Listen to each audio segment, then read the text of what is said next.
Olá, olá, olá, tudo bem? Que bom que eu posso estar com você novamente. Sou o professor Emerson, vamos falar da disciplina que você com certeza tem a maior paixão, o maior amor, que é a matemática. Se você não acredita, vamos começar a mudar essa história hoje. Pode ter certeza disso. Estamos numa nova etapa agora e, pessoal, eu fico muito contente em saber que eu posso participar da tua vida em relação ao contexto matemático para o Enem. E é isso que vai fazer diferença nessa prova, certo? Então, a nossa viagem vai ser longa, são 30 capítulos aí, e eu espero que você possa acompanhar precisamente todos eles. Qualquer dúvida você pode voltar no vídeo e acompanhar, certo? Hoje vamos falar sobre conjuntos numéricos, ok? E eu espero que você possa compreender. Vamos prestar bem atenção, analisar com calma, com cada propriedade, cada assunto comentado, porque você merece essa transformação de ter resultados positivos em matemática. Eu sou o professor Emerson de matemática. Vamos lá então? Ok? Vamos falar então sobre conjuntos numéricos, certinho? E é importante que você possa compreender a importância disso. Então, para que a gente possa entender isso, o que são números? O que são os conjuntos numéricos e as suas propriedades, certo? Os conjuntos reúnem diversos elementos que eles são números. Mas como assim, professor? E o que são números? O que significa isso? Para que serve ele? Números servem para contagem, certo? E eles determinam entre si suas relações, desde que você saiba se ele é um número natural, se ele é um número inteiro, se ele é um número racional, irracional. Como é que é essa confusão em classificação? O ramo da matemática que estuda tudo isso são os conjuntos numéricos e a teoria dos conjuntos, ok? Então vamos começar pelo primeiro, conjunto dos números naturais, certo? Mas como é que é isso? Os números servem para contagem, então, quando se falar de número natural, ele é representado pela letra N maiúscula, certo? Ele reúne os números que usamos para contar, incluindo o zero. Então é você imaginar o seguinte, nesse caso aqui, para que você possa ter noção desses resultados. Por que eu estou falando isso? Você sabe para que serve o número? Ele serve para contar. Contar a partir de onde? No passado, nós não tínhamos uma noção de números e suas classificações, apenas a experimentação. Imagina uma coisa, como é que um pastor contava suas ovelhas? Nesse caso aí. Então ele fazia uma relação bionívoca, onde ele poderia analisar e acompanhar uma comparação. Os símbolos surgiram muito depois. Então, o primeiro que surgiu para isso é o que a gente chama de conjunto dos números naturais, pela quantidade formada relacionada ao agrupamento de elementos. Como é que é isso? Para que a gente possa ter essa noção. O subconjunto dos números naturais. Quando a gente fala de números, então, nós temos aqui o N asterisco, olha bem esse detalhezinho aqui, ó. Ele não inclui o zero, ele começa a partir do 1. Ou os naturais menos o zero, certinho? Aí a gente pode ter os números naturais pares, olha que legal, ou os números naturais ímpares, com essa simbologia matemática, tá? Ou os números primos. Você sabe o que é um número primo? É um número que só pode ter dois divisores, o 1 e ele mesmo. E uma observação, o número 2 é o único número par que é primo, ok? Todos os demais serão ímpares, mas nem todo ímpar vai ser primo, ok? Então nós temos essa noção aí em relação ao conjunto dos números naturais. Adiantando nossa aula, vamos agora para o conjunto dos números inteiros. Como é que é isso? Que é importante que você possa analisar, para que a gente possa ter essa noção. Observa bem. As operações da matemática nos naturais era automática. Se eu somar dois números naturais, eu encontraria um número natural. A pergunta é que eu faço para você agora. E se eu subtrair dois números naturais, será que a resposta vai ser sempre natural? Como assim, professor? 5 menos 3 é igual a 2. É um número natural, porque 5 e 3 são números naturais. A questão agora é, e se eu pegar 3 e subtrair de 5? Você vai perceber que esse resultado não é um número natural. Daí surgiu a necessidade de incluir esse resultado em outro tipo de conjunto. Você que está me ouvindo aí, 3 menos 5 dá quanto? Eu queria que você analisasse. Digamos que você tenha R$3 e você precisa pagar 5. Então, se você tem 3 e vai pagar 5, você vai ficar com um débito de 2. Esse débito inclui o que a gente chama de conjunto dos números negativos. Como é que é isso? Olha só aqui, para que a gente possa ter essa noção.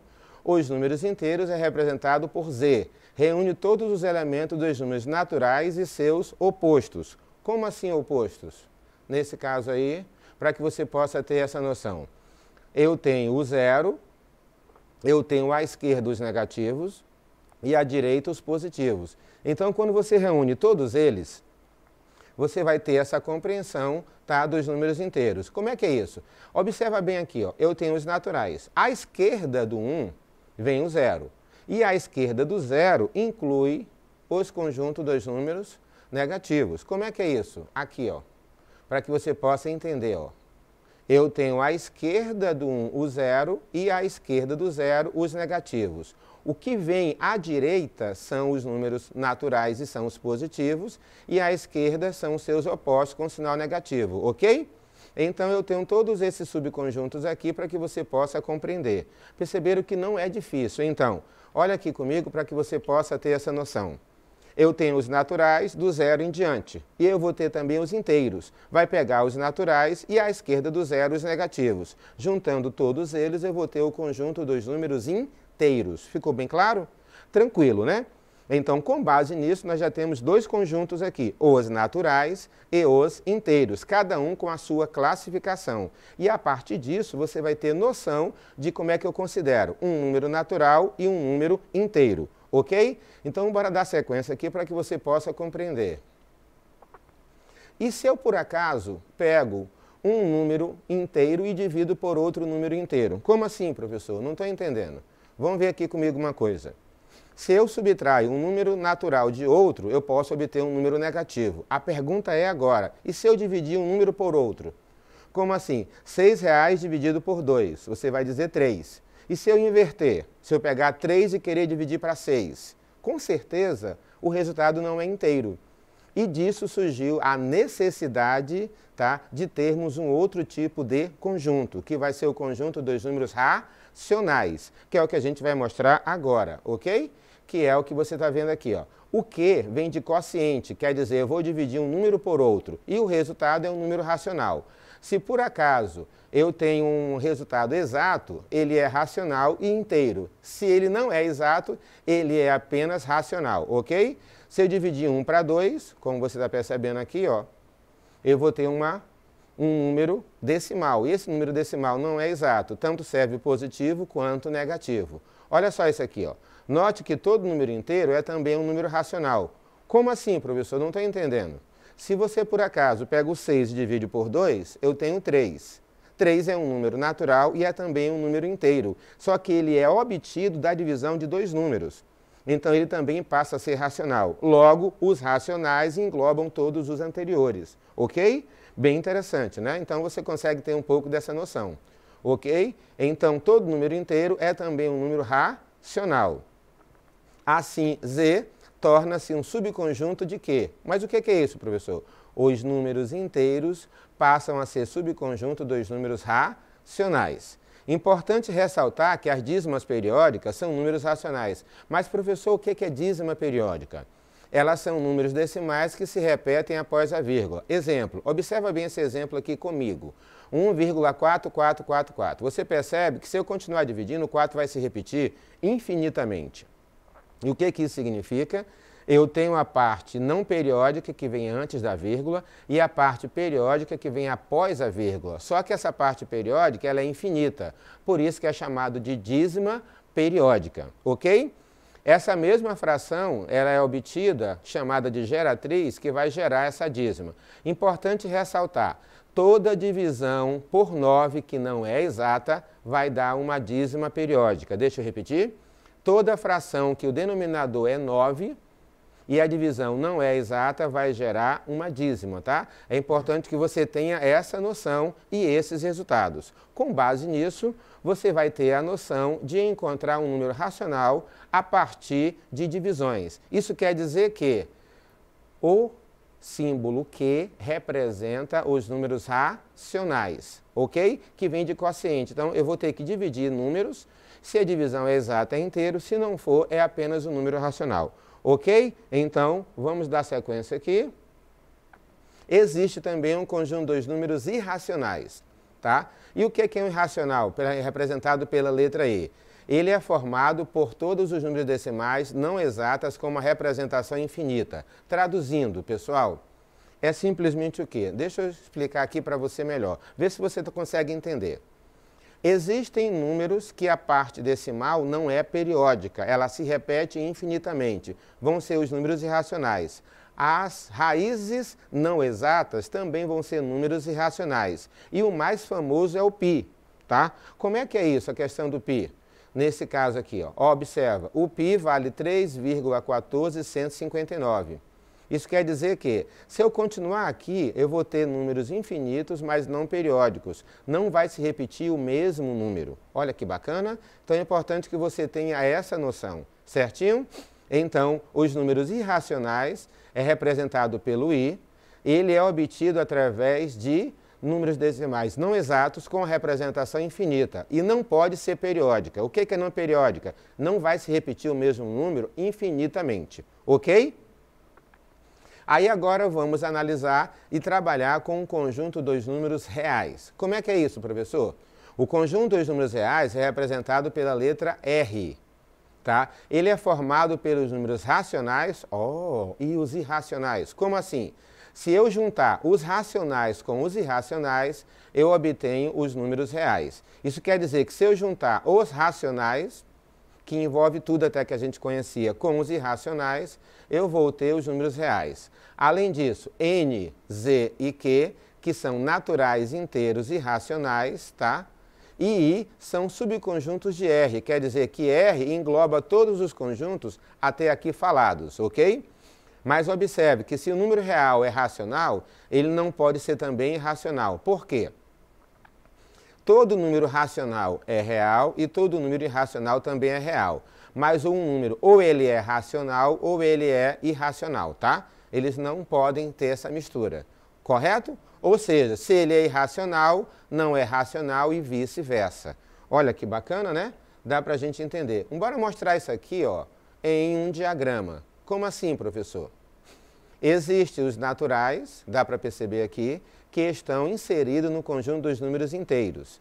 E os inteiros estão inseridos nos racionais. Isso quer dizer que racional é tudo isso aqui. Logo, todo número natural é inteiro e todo inteiro é racional. Ok? E existem números que são apenas irracionais. Eles não se misturam, tá? Eles não se misturam. Agora, se eu juntar esses dois, eu vou formar os números reais. Ficou bem claro agora? É só para você ter noção, tá, dessa ideia de conjuntos numéricos, ok? Espero que tenha ficado bem esclarecido para você. Vamos exercitar agora para a gente entender isso melhor? Ok? Tem as propriedades, né, para facilitar o conjunto, né? Os naturais é um subconjunto dos inteiros, logo o N está contido em Z. Os inteiros é um subconjunto dos racionais, Z está contido em Q. Os racionais é um subconjunto dos reais e aí vai, tá? Como a gente já tinha falado, tá? Bora entender isso melhor agora? Exercício vestibular. A respeito dos números 0,4999. Dá para perceber que é uma dízima. Por que é dízima, professor? Porque o 9 está se repetindo infinitamente. Aquele número que se repete infinitamente é chamado de período. Logo, isso aqui é uma dízima periódica. E eu tenho B como 0,5. É correto afirmar que B, que é 0,5, será o A, esse cara aqui, mais 0,11. Percebam que isso aqui é um número infinito. E esse aqui é um número finito. Logo, eu não posso somar esses dois. Isso aqui não é verdade, tá? Aí, será que o A é igual a B? O que você acha? Vamos prestar bem atenção aqui, ó. Se eu arredondar isso aqui, ele está próximo de quem? É só você imaginar da seguinte maneira, pessoal. Acompanhe aqui comigo uma linha de raciocínio, tá? Quando você vai numa loja 1,999, não tem troco, não vira 2? 2,999 no preço não seria 3? Aí a pergunta é para você ver aqui. E o que seria 0,499? Isso aqui é exatamente, aproximadamente, 0,5. Então, esses dois representam a mesma coisa. Logo, A é igual a B, ok? Essa seria a resposta, tá? O A não é irracional, porque o A é racional, é o contrário. E o A não é menor do que B, já que eles são iguais, tá? Então, essa é a resposta. Belezinha? Só para você ter noção a respeito disso. Vamos ver essa outra aqui? Observe os seguintes números. 2,21, 21, 21. é uma dízima? Responda para mim, sim ou não.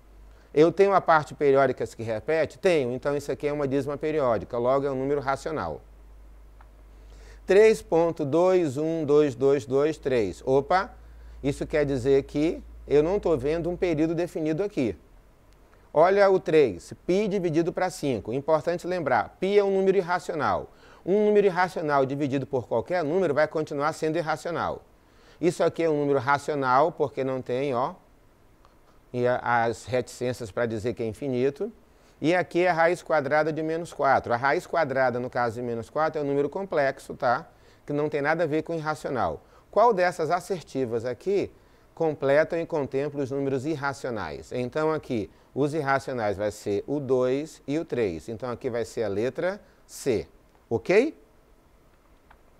Vamos lá. Qual é da proposição abaixo é verdadeira? Eu vou ler com você e você vai me ajudar. Todo número inteiro é racional e todo número real é o número inteiro. O que você acha disso? Aqui está dizendo que todo número inteiro é racional. Isso aqui é verdade. Mas todo número real é o número inteiro? Não, é o contrário, tá? A intersecção do conjunto dos números racionais com o conjunto dos números irracionais tem um elemento. Essa intersecção é impossível, ela não existe. O número 1.8333, ó, olha reticências, é um número racional? É, porque isso aqui é uma dízima periódica, tá? Então a letra C é a verdadeira. A divisão de dois números inteiros é sempre um número inteiro? Não, eu posso ter divisão de inteiros que não dá um número inteiro. Então, nesse caso aqui seria a letra C, ok? Agora olha só essa daqui, vamos me acompanhar, me ajuda aqui com calma. Vamos analisar aqui comigo. O valor da expressão abaixo quando A é igual a 6, presta bem atenção, e o B é igual a 9. Isso quer dizer que onde tiver B, eu vou colocar 9, você acertou. E onde tiver A, eu vou colocar quem? 6. Qual seria a resposta disso daqui? Tá? Porque é importante que você consiga analisar a interpretação do problema dado. Então presta bem atenção que a gente vai explicar agora aqui passo a passo, tá? E vamos ver qual deles aqui vai ser a resposta que a gente está procurando. Eu queria que você prestasse bem atenção. Se você conseguir acompanhar agora comigo, copia, passa para o caderno e analisar bem isso aqui com calma. Por quê? Eu vou precisar da tua atenção total aqui, tá? Copia para mim B dividido pela raiz cúbica de B menos A ao quadrado, tá? Observa que não é difícil e você vai ter noção de resultados. Então, bora ver passo a passo? Vamos analisar comigo aqui, tá? Já que você vai compreender. Primeiro, aqui está mostrando no lugar do A está 9. Mas por quê, professor? Porque o B, quer dizer, o B é 9, ó, tá? Então, no lugar do B é 9. Raiz cúbica de B menos A ao quadrado. O B é 9 e o A é 6. Aí eu queria que você acompanhasse aqui, ó, 9 repete, raiz cúbica de 9 que repete aqui embaixo, menos 6 ao quadrado é igual a 36. Mas por que não mudou o sinal? Eu anotei aqui para você. Note que menos 6 ao quadrado é diferente de menos 6 ao quadrado. Onde é que está a diferença, professor? Aqui ele está entre parênteses e aqui não está. Isso quer dizer que menos 6 ao quadrado entre parênteses é menos 6 vezes menos 6 que dá 36. Já sem os parênteses, apenas o 6 vai estar elevado ao quadrado, ou seja, menos 6 ao quadrado é menos 36. Percebam a diferença, tá? É só você analisar, ok? Não confunda bife à milanesa com bife ali na mesa, tem diferença. Presta bem atenção que se tu errar um sinal aqui, vai tudo por água abaixo, ok? Então, se eu continuar a resolução, eu vou ter 9 dividido pela raiz cúbica de menos 27. Professor, onde é que saiu esse menos 27? É 9 menos 36. Eu tenho dois números inteiros que eu estou subtraindo, ok? E então, se eu tenho 9 e devo 36, se eu pagar 9 ao dever 36, porque o menos é sinal de débito, eu vou ter um saldo negativo de menos 27. Agora aqui tem uma outra dificuldade que os alunos têm. 9 dividido para a raiz cúbica de menos 27. Isso aqui é igual a menos 3. Mas por quê, professor? Observa que aqui eu tenho o índice 3. Se eu tenho o índice 3, quer dizer que essa minha resposta vai ficar elevado a esse número. Então, menos 3 elevado ao cubo vai dar exatamente menos 27, porque eu vou multiplicar o menos 3 três vezes. Menos 3 vezes menos 3 dá 9 positivo. 9 positivo vezes menos 3 vai dar exatamente menos 27. Agora é que vem aqui uma outra situação. Qual é? Se eu dividir 9 para menos 3, eu vou encontrar menos 3. Por quê, professor? 9 é positivo, menos 3 aqui é negativo. Mais dividido para menos dá menos. E 9 dividido para 3 dá 3. Agora a questão é, qual é a resposta desse problema aqui? Como assim, professor? Qual é a resposta dessa situação? Então, para isso, vamos voltar aqui, eu quero que você acompanhe. Ó. A resposta é um número natural ímpar? O que você acha? Deu para perceber que menos 3 não é um número natural, é um número inteiro. Então, essa letra A não é verdade, tá? Ok? Então, vamos lá. É um número que pertence ao conjunto dos números irracionais? Também não. Mas por quê, professor? Porque os números irracionais são as dízimas, tá? Não são dízimas, são alguns números, tá? Que tem a parte periódica, não é periódica, que é aquela parte infinita. Não tem nada a ver. Não é um número real, menos 3 é um número real, então só me resta a letra D. Agora eu queria que você acompanhasse isso aqui, ó. Um número inteiro cujo módulo é maior que 2. Vamos entender isso melhor? Ali está dizendo que é um número inteiro, tá? Cujo módulo é maior que 2. Eu queria que você entendesse a definição de módulo. O que é módulo? Módulo é quando você faz o seguinte, calcula a distância de menos 3 à origem. A origem é 0. Como não pode ter distância negativa, só para você entender isso melhor, de menos 3 até 0, qual é a distância? A distância vai ser igual a 3 unidades. Tá? Então, módulo é a distância que você tem do número até a origem. Então, isso quer dizer que, nesse caso aqui, ó, vai ser um número inteiro, tá? Cujo módulo ele é maior que 2. Então, a letra D passa a ser a nossa resposta, ok? Só para você ter um pouco dessa noção aqui dos resultados que nós temos. Como assim, professor? É um problema que você tem que evidenciar o contexto matemático, a substituição, algumas propriedades e trabalhar a potência. Não é complicado, não é difícil e você vai ter a noção total desses resultados se você fizer isso, ok? Então é importantíssimo que a gente tenha essa noção para termos os resultados que se espera. Então aqui, ó, eu queria muito que você analisasse aqui comigo, ó. Quem são os naturais? Revisando aqui. Quem são os naturais? Envolve o zero e vai até o infinito. 0, 1, 2, 3. Quem são os inteiros? Engloba o zero e vai até o infinito e pega também os números negativos. Agora, se eu pegar e dividir dois números inteiros, eu posso obter o resultado como um número inteiro ou um número que não será inteiro. Aí ele passa a ser um número o quê? Racional. Ok? Com base nisso. Agora, quando eu vejo que existem divisões que eles são infinitos, a resposta, mas é periódica, eu tenho uma dízima periódica que também é racional. Eu só vou obter um número irracional quando essa parte infinita, nesse caso, não é periódica. É aquela que vai até o infinito, mas não se repete periodicamente. Ficou bem claro? Só para você ter essa noção. Agora, a partir do momento que eu pego os irracionais, tá? E junta com os racionais, embora eles não tenham interseção nenhuma, ó, você está formando um outro tipo de conjunto, que é o conjunto dos números o quê? Reais. Ok? Então, os números reais contemplam os irracionais junto com os racionais. Então, isso quer dizer que todo irracional é real, verdade, e todo racional também é real. Mas nunca um irracional vai se misturar com os racionais. E lembrando que, se eu dividir dois números irracionais, a resposta continua irracional. Tá? Se eu fizer isso com os racionais, do mesmo jeito, embora eles não tenham interseção nenhuma. Tem esse detalhezinho aqui também, ok? Então, quem são os reais? Ele envolve todos os números que a gente conhece até aqui. Isso quer dizer que se eu conseguisse estabelecer uma reta numérica aqui, tá? E eu riscasse qualquer ponto da reta, você estaria riscando um número real. Ficou bem clara essa ideia? É bem tranquilo e você vai ter noção dos resultados quando você faz essa análise lógica. Certinho?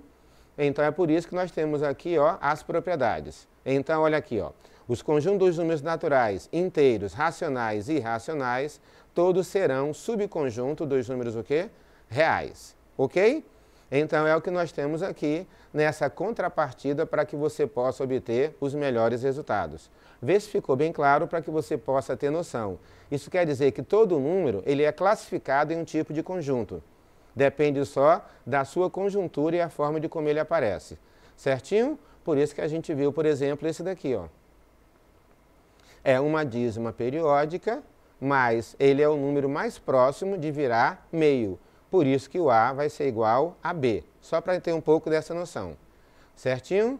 Aí vimos aqui também, ó, se eu dividir π para 5, eu estou dividindo um número irracional, que o π é racional por 5. A resposta continua irracional. Ok? Falamos aqui também sobre números reais, racionais e irracionais e a resolução dessa questão. Perceba então que aqui a resposta vai ser a letra D, um número inteiro cujo módulo é maior que 2, que foi o que a gente viu e mostrou até agora, correto? Aí, aqui, ó, menos 5, 3/4, raiz de 3π e 1,4. Isso aqui quer dizer dízima, tá? Qual é a sequência aqui? Menos 5 é o quê? É racional? É, já pode ser qualquer um entre A e D. 3/4 é também racional. Raiz de 3 é irracional. Então, ele passa a ser racional, racional, não racional. E o π é o quê? Irracional. Então, aqui vai ser racional, racional, raiz de 3 não é racional, π não é racional e 1,4 é uma dízima periódica. Esse traço aqui em cima quer dizer que você vai repetir o 4 infinitamente. Então, a resposta aqui passa a ser a letra C, ok? Só para ter um pouco dessa noção aqui. Pessoal, com base nisso, a gente consegue contemplar o quê? Se você tem dificuldade com números e você quer aprender a matemática dentro desse contexto, o que é analisar? Que número esse conjunto vai incluí-lo? Como assim? Que ele é racional ou irracional e do que ele se trata? Certo? Se você compreender bem essa retórica de forma que as dúvidas possam passar, o que significa isso? Você vai ter uma visão mais ampla dos conteúdos. E é isso que a gente está evidenciando para essa primeira aula de conjuntos, ok? A partir desse momento, quando você consegue diferenciar, trabalhar e elucidar cada etapa, significa que você está começando a entender porque os números contemplam todas as propriedades matemáticas. Tudo é número, você é um número. É só analisar teu RG, teu CPF, tudo que você faz na vida. Certinho? Eu sou o professor Emerson, espero ter ajudado você nesse contexto da matemática. Até a próxima!